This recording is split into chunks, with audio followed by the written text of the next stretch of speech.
ॐ भूर्भुवः स्वः तत्सवितुर्वरेण्यं भर्गो देवस्य धीमहि धियो यो नः प्रचोदयात्। ओम शांति शांति शांति।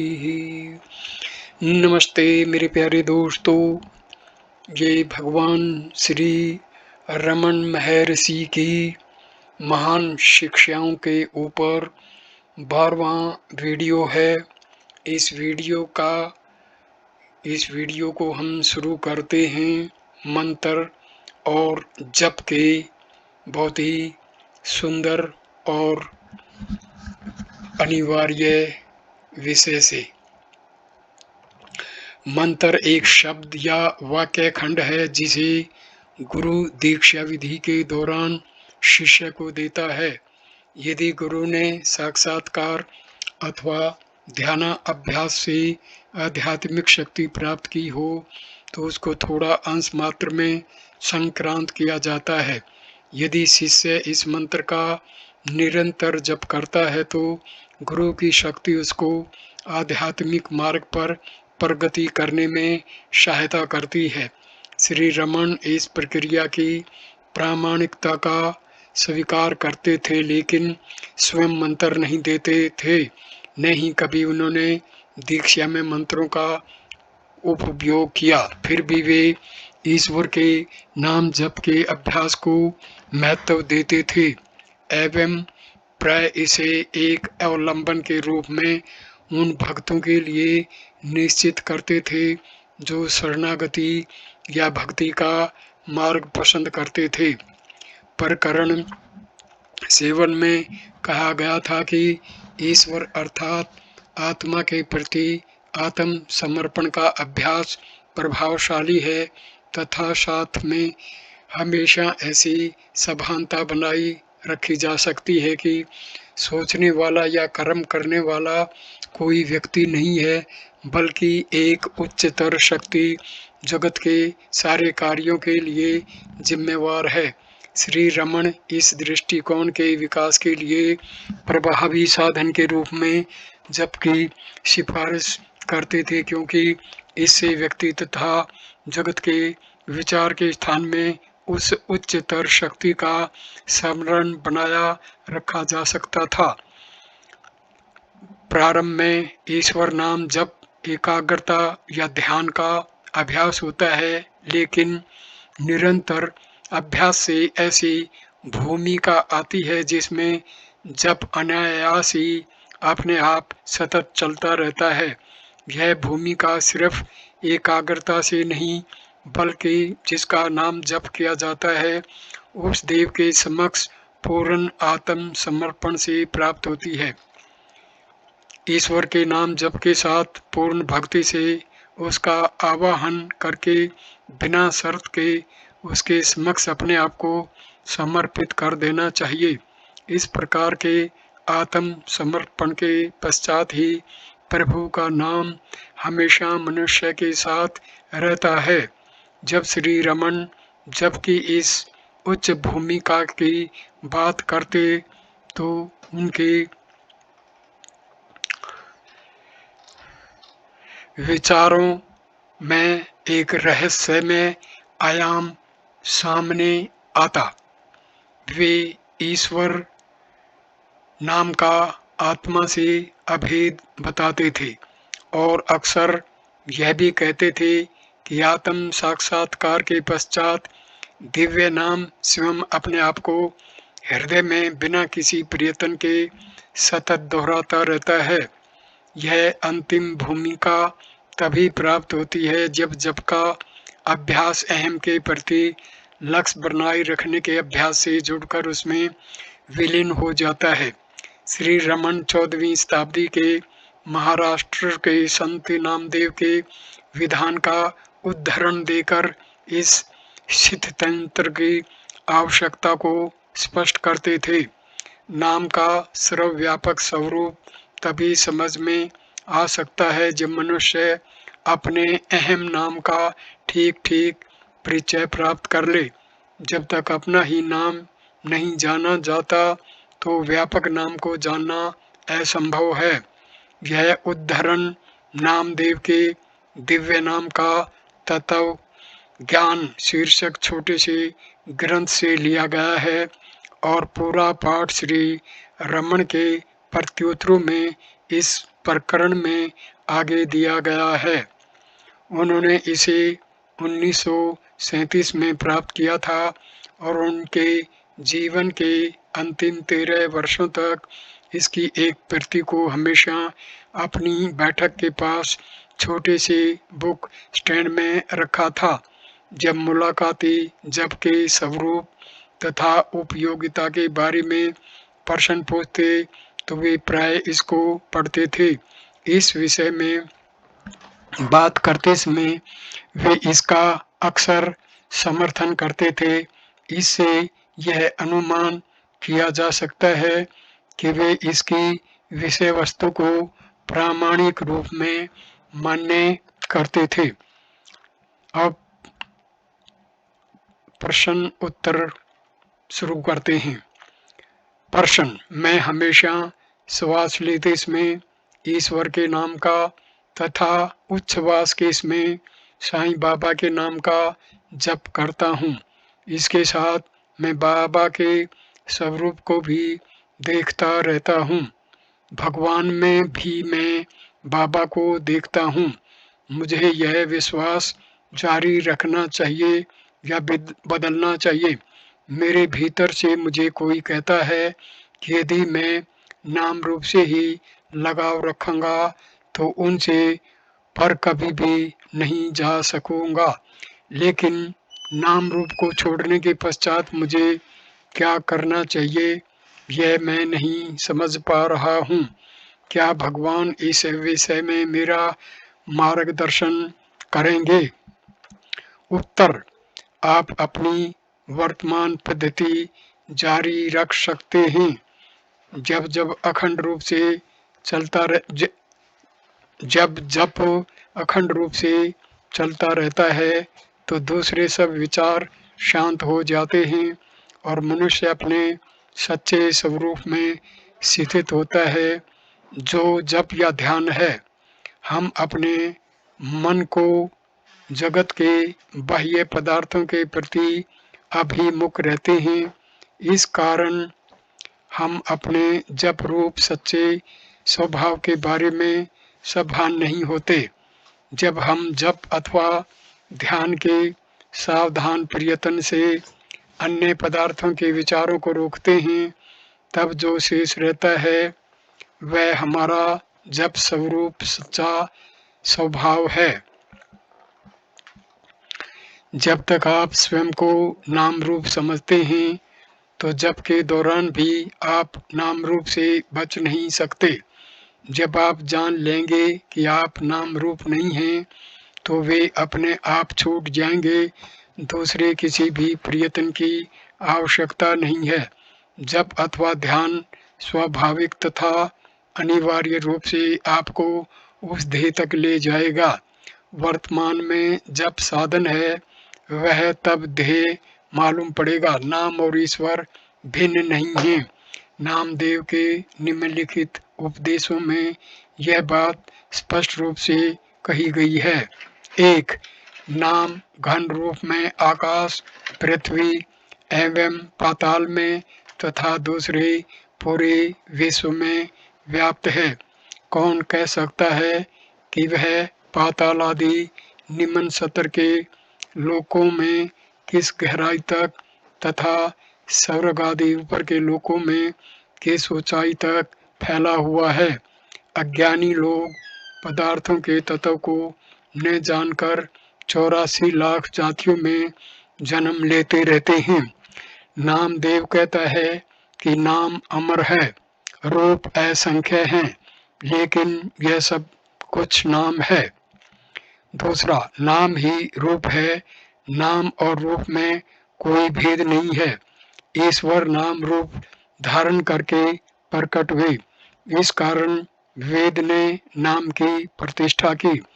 सावधानी से सुनिए कि नाम से परे कोई मंत्र नहीं है जो इससे विपरीत बात कहते हैं वे अज्ञानी हैं। नामदेव कहता है कि नाम ही स्वयं केशव ईश्वर है। यह रहस्य ईश्वर के प्रेमी भक्त ही जानते हैं। तीसरा, नाम की व्यापकता को वही जान सकता है जो अपने अहम नाम से परिचित है। जब अपना ही नाम अज्ञात हो तो कोई सर्वव्यापक नाम को प्राप्त करे, यह असंभव है। जब मनुष्य स्वयं को जान लेता है तो नाम को सर्वत्र व्यापक पाता है। नाम को नामी से भिन्न देखने से भ्रम उत्पन्न होता है, यह सत्य है। नामदेव कहता है कि विश्वास न हो तो संतों से पूछिए। चौथा, कोई भी ज्ञान से, ध्यान से या तप से नाम को नहीं जान सकता। प्रथम गुरुदेव के चरणों में स्वयं को समर्पित करो और जानो कि अहम अस्मि मैं हूँ, यही वह नाम है। इस अहम के मूल का अन्वेषण करके अपने व्यक्तित्व को उस स्वयंभू द्वैत रहित एकत्व में विलीन कर दो जो द्वैत से परे है एवं सर्वत्र व्याप्त है। वह अर्थात द्वैतातीत नामक तीनों लोकों में निवास करता है। नाम स्वयं पर ब्रह्म है, जहाँ द्वैत पर आधारित कोई कार्य उत्पन्न नहीं होता। यही विचार बाइबल में भी विद्यमान है। प्रारंभ में शब्द था और शब्द ईश्वर के साथ था और शब्द ही ईश्वर था। प्रश्न, तो आत्मा अनुसंधान से ईश्वर का सच्चा नाम अंत में प्रकट होगा? उत्तर, क्योंकि आप स्वयं जब रूप हैं, यदि आप स्वयं कौन हैं इसकी तलाश करके अपना वास्तविक स्वरूप जाने तो नाम प्रकट हो, इसमें क्या आश्चर्य है। प्रारंभ में जो जप प्रयत्न से होता था वह हृदय में अविच्छिन्न रूप से अनायास होने लगेगा। प्रश्न, जप कब तक करना चाहिए और साथ साथ ईश्वर के रूप पर एकाग्रता भी करनी आवश्यक है क्या?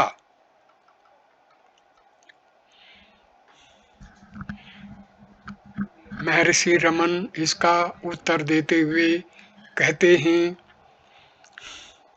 रूप देखते रहने से जप का महत्व अधिक है। जब स्वाभाविक बन जाए तब तक उसे जारी रखना चाहिए। उसका आरंभ प्रयत्न से होता है और तब तक जारी रखा जाता है जब तक वह स्वाभाविक हो जाए। जब स्वाभाविक बन जाए तो उसे साक्षात्कार कहा जाता है। दूसरे कार्यों में व्यस्त रहने के समय भी जप किया जा सकता है। जो है वह केवल एक सत्य है। सत्य तक पहुँचने के मंत्र, नाम, रूप, विचार एवं सभी प्रकार के प्रयत्न उसी सत्य का प्रतिनिधित्व करते हैं। अंत में वे सब उस एक सत्य में मिलकर एक रूप हो जाते हैं। भक्ति, विचार एवं जप असत्य को दूर रखने के हमारे प्रयत्न के विभिन्न रूप हैं। वर्तमान समय में असत्य हमारा दुराग्रह मात्र है। जब तक सत्य हमारा स्वभाव है, हम गलती से असत्य से अर्थात विचारों तथा सांसारिक कार्यों के प्रति आसक्ति से चिपके हुए हैं। इसका अंत होने पर सत्य स्वयं प्रकट होगा। हमारे प्रयत्न असत्य को दूर रखने के लिए हैं और यह कार्य सत्य के सतत चिंतन से ही संपन्न हो सकता है। यद्यपि सत्य हमारा स्वरूप है, फिर भी इन अभ्यासों को करते समय ऐसा लगता है जैसे हम उसका चिंतन कर रहे हो।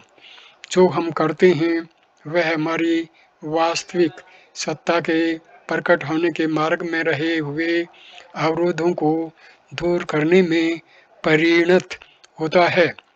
प्रश्न: क्या हमारे प्रयत्न अवश्य सफल होंगे? उत्तर: साक्षात्कार हमारा स्वभाव है। इसमें कुछ नया प्राप्त नहीं करना है। जो नया है वह नित्य नहीं हो सकता। इसलिए साधक आत्मा को प्राप्त करेगा या उसे खो देगा, ऐसे संदेह अनावश्यक हैं। प्रश्न: जब हम यह जानते हों कि विचार सच्चा मार्ग है, जब करना अच्छा है? उत्तर: सब पद्धतियां अच्छी हैं, क्योंकि वे धीरे धीरे अंत में साधक को आत्मानुसंधान तक ले आएंगी। जब हमारा सच्चा स्वभाव है, जब हमें आत्मा का ज्ञान होता है, तब जब अनायास चलता रहता है। एक सतर पर जो साधन था वह दूसरे पर साध्य बन जाता है। निरंतर अनायास जब होता रहे वह साक्षात्कार है। प्रश्न: मैंने धर्म ग्रंथ नहीं पढ़े हैं और आत्मानुसंधान पद्धति मुझे बहुत कठिन लगती है। मैं स्त्री हूँ और 7 बच्चों की माँ हूँ, अतः गृहस्थी के काम तथा चिंताओं के कारण मुझे ध्यान के लिए बहुत कम समय मिलता है।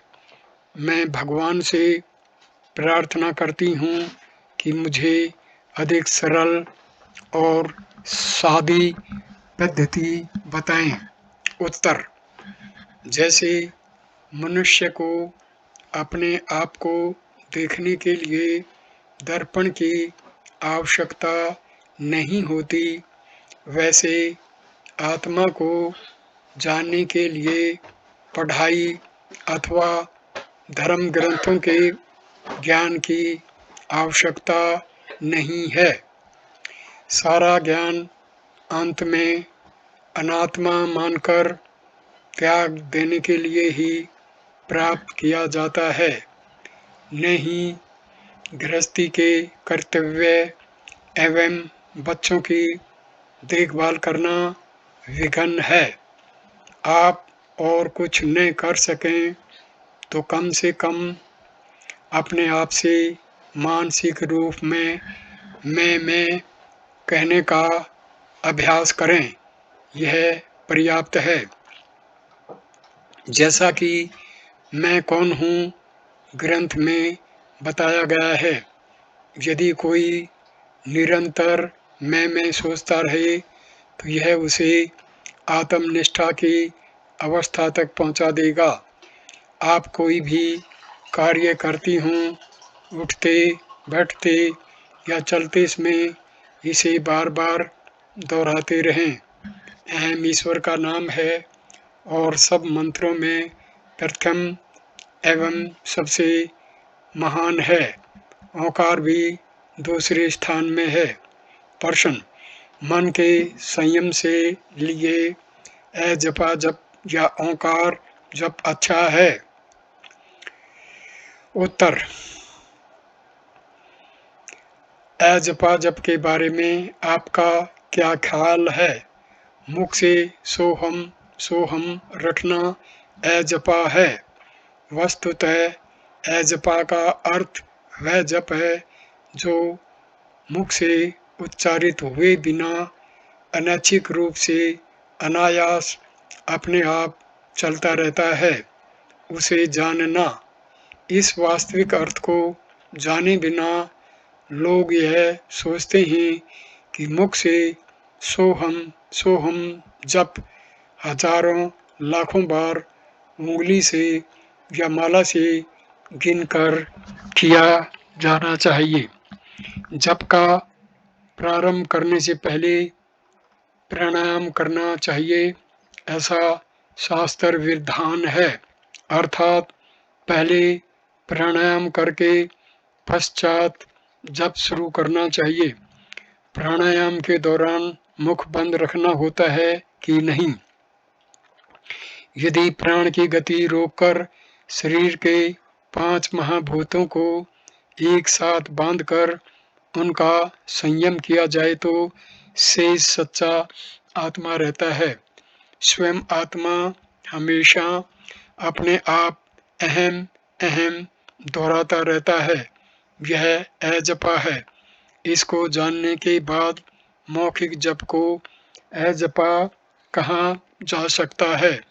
सच्चा आत्मा अपने आप अनैच्छिक रूप से अखंड तैलधारावत अंतहीन रूप से जप करता रहता है।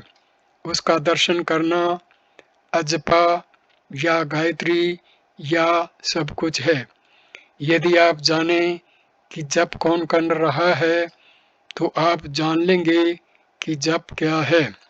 यदि आप तलाश करें और जानने का यत्न करें कि वह कौन है जो जप कर रहा है तो वह जप स्वयं आत्मा बन जाता है। प्रश्न: मौखिक जप से कोई लाभ नहीं है? उत्तर: किसने कहा कि लाभ नहीं है? ऐसा जप चित्त को शुद्ध करेगा। जैसे जैसे जप निरंतर किया जाएगा, यह प्रयत्न जल्दी से या देर से सच्चे मार्ग पर ले जाएगा। अच्छा या बुरा जो भी किया जाता है वह निष्फल नहीं होता। केवल व्यक्ति के विकास स्तर के अनुसार इनके भेद तथा गुण दोष बनाए जाते हैं।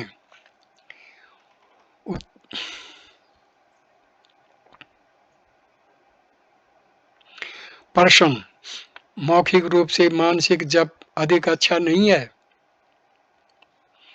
उत्तर: मौखिक जप ध्वनि रूप होता है। ध्वनि विचार से उत्पन्न होता है, क्योंकि विचारों को शब्दों में व्यक्त करने के पूर्व सोचना पड़ता है।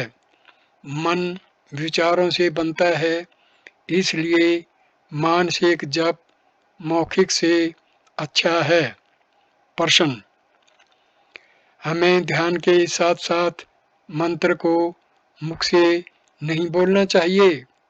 उत्तर: जब मानसिक बनता है तो ध्वनि की क्या आवश्यकता है?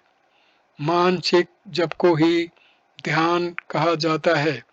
ध्यान, चिंतन तथा मानसिक जप एक समान हैं।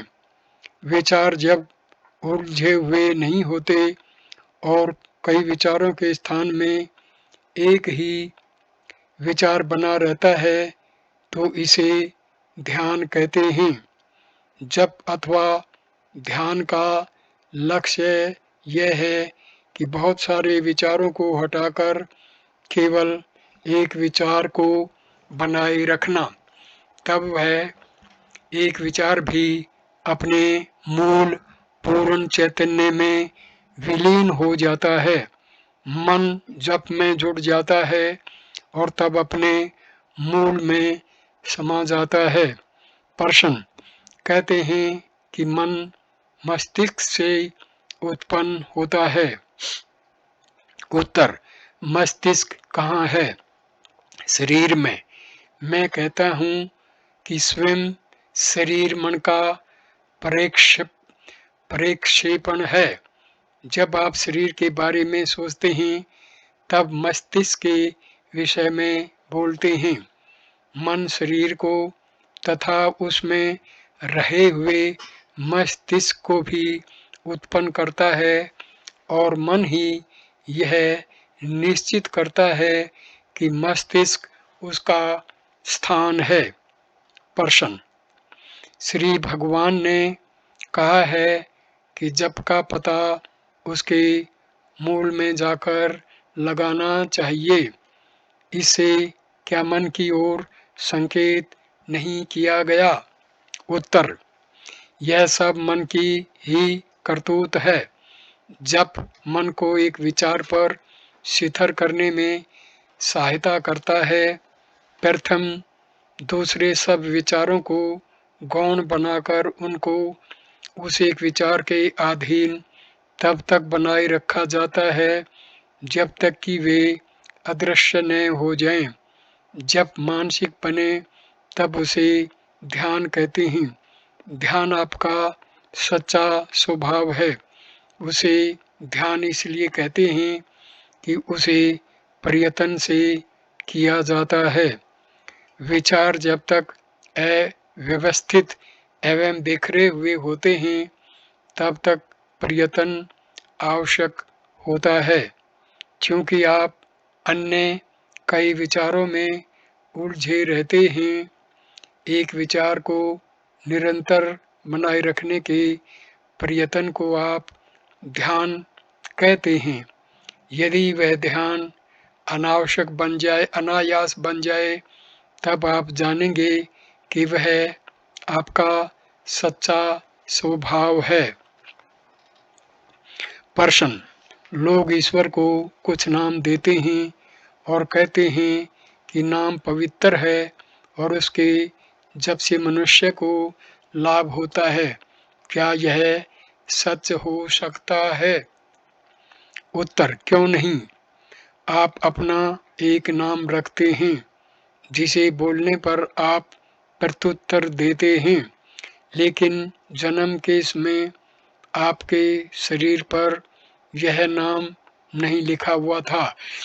नहीं, शरीर ने यह किसी से कहा था कि उसका अमुक नाम है। फिर भी आपको एक नाम दिया जाता है और आप उसे सुनकर उत्तर देते हैं, क्योंकि अब आपने अपना तादात्म्य उस नाम के साथ कर लिया है। इस प्रकार नाम किसी वस्तु का निर्देश करता है, अतः वह कोरी कल्पना नहीं है। इसी प्रकार ईश्वर का नाम भी असरकारक है। नाम जप का अर्थ उस नाम से जानी जाने वाली वस्तु या व्यक्ति का स्मरण है, इसलिए उसका महत्व है। प्रश्न: 1 घंटे या उससे अधिक समय तक जप करने से मेरी निद्रा जैसी अवस्था हो जाती है। जगने पर याद आता है कि मेरे जप में रुकावट हुई है, तब मैं पुनः जप शुरू करता हूँ। उत्तर: निद्रा जैसी अवस्था यह ठीक है। वह सहज स्थिति है, क्योंकि इस समय आप अहंकार के साथ जुड़े हुए हैं। आप सोचते हैं कि वह सहज अवस्था आपके कार्य में रुकावट करती है, इसलिए आपको यह अनुभव अवश्य बार बार दोहराना चाहिए जब तक आप जान लें कि वह आपकी स्वाभाविक नित्य अवस्था है। तब आप यह भी जानेंगे कि यद्यपि जप बाहरी है, फिर भी वह अपने आप चलता रहता है। आपका यह प्रश्न आपके गलत तादात्म्य अर्थात अपने आप का जप करने वाले मन के साथ तादात्म्य करने के कारण उत्पन्न हुआ है। जप का अर्थ अन्य विचारों को रोककर एक ही विचार को पकड़े रहना है। यही उसका प्रयोजन है। वह ध्यान तक पहुंचाता है, जिसका अंत आत्म साक्षात्कार या ज्ञान में होता है। प्रश्न: मुझे जप किस तरह करना चाहिए? उत्तर: मनुष्य को यांत्रिक ढंग से ऊपर से बिना भक्ति भाव ईश्वर के नाम को उपयोग नहीं करना चाहिए। प्रश्न: तो यांत्रिक जप निष्फल है? उत्तर: दीर्घकालीन गंभीर रोग केवल औषधि के नाम जप से नहीं, औषधि सेवन से जाता है। इसी प्रकार जन्म मरण के बंधन शिवोहम जैसे महावाक्यों को निरंतर रटने मात्र से नहीं कट सकते। मैं ब्रह्म हूँ ऐसा रटते हुए घूमते रहने के बजाय ब्रह्म रूप होकर शिथिर होकर रहिए। जन्म मरण का भव रोग मौखिक रूप से सोहम मंत्र असंख्य बार रटने से नहीं, तद्रूप बनकर रहने से मिटेगा। प्रश्न: आकस्मिक रूप से प्राप्त मंत्र के जप से लाभ होता है या नहीं? उत्तर: नहीं। मंत्र योग्य गुरु से दीक्षा पूर्वक मिलना होना चाहिए। यह सत्य मंत्री तथा राजा की इस कहानी से स्पष्ट होता है। एक राजा अपने मंत्री से उसके घर मिलने गया। वहाँ उससे कहा गया कि मंत्री जी जप कर रहे हैं। राजा उसकी प्रतीक्षा में रुका और मिलने पर पूछा कि वह मंत्र कौन सा है। मंत्री ने कहा कि वह सबसे पवित्र गायत्री मंत्र है। राजा ने उस मंत्र की दीक्षा लेने की इच्छा प्रकट की, लेकिन मंत्री ने अपनी असमर्थता प्रकट की। तब राजा ने वह मंत्र किसी और से सीखकर कुछ समय बाद मंत्री से मिलने पर गायत्री मंत्र बोलकर पूछा कि वह ठीक है या नहीं। मंत्री ने कहा कि मंत्र तो ठीक है, लेकिन उसे इस प्रकार बोलना ठीक नहीं। राजा ने उसका कारण पूछा। तब मंत्री ने पास में खड़े सेवक से राजा को गिरफ्तार करने की आज्ञा दी। आज्ञा का अमल नहीं हुआ। आज्ञा बार बार दोहराई गई, फिर भी उसका पालन नहीं किया गया। राजा ने क्रुद्ध होकर उसी सेवक से मंत्री को पकड़ लेने की आज्ञा दी, जिसका तुरंत अमल हुआ। मंत्री ने हंसकर कहा कि यह घटना राजा के पूछे हुए कारण को स्पष्ट करती है। राजा ने पूछा, कैसी? मंत्री ने उत्तर दिया, आज्ञा एक सी थी, अमल करने वाला भी वही था, लेकिन अधिकारी अलग था। जब मैंने आज्ञा दी तो वह बेअसर रही, जब आपने आज्ञा दी तो तुरंत असर हुआ। यही बात मंत्र के बारे में भी सच है। प्रश्न: मुझे कहा गया है कि मंत्र जब बहुत शक्तिशाली है। उत्तर: आत्मा सबसे महान मंत्र है। वह अपने आप निरंतर चलता रहता है। यदि आप इस आंतरिक मत के विषय में सभान नहीं हैं, तो आपको उसे सभानता पूर्वक मंत्र जप के रूप में ग्रहण करना चाहिए, जिसमें दूसरे विचारों को रोकने का प्रयत्न किया जाता है।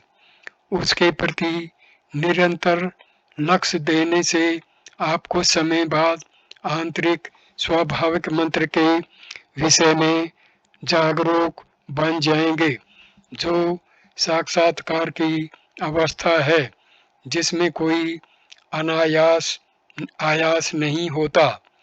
इस सभानता में दृढ़ता से प्रतिष्ठित हो जाने पर आप कितने ही कार्यों में व्यस्त रहने पर भी इस प्रशांत प्रवाह में अनायास रह सकेंगे। मंत्र जप से मन का नियंत्रण होता है, तब मंत्र मन से तथा प्राण से एक रूप हो जाता है। जब मंत्र के अक्षर प्राण रूप से एक रूप होते हैं तो उसे ध्यान कहा जाता है और जब ध्यान गहरा एवं दृढ़ होता है तो वह सहज समाधि में परिणत होता है। प्रश्न, मुझे एक मंत्र मिला है, वह प्रणव है। लोग मुझे डराते हैं कि यदि मैंने इसका जप किया तो परिणाम अकल्प्य हो सकते हैं। मैं आपसे मार्गदर्शन चाहता हूँ, क्या मैं इसका जप कर सकता हूँ? मुझे इसमें काफी श्रद्धा है। उत्तर, उसे श्रद्धा के साथ अवश्य जपना चाहिए। प्रश्न, वह अपना कार्य स्वयं करेगा या आप कृपया मुझे आगे की कुछ सूचना देंगे? उत्तर, मंत्र जप का उद्देश्य यह अनुभव करना है कि वह मंत्र आप में पहले से ही अनायास चल रहा है।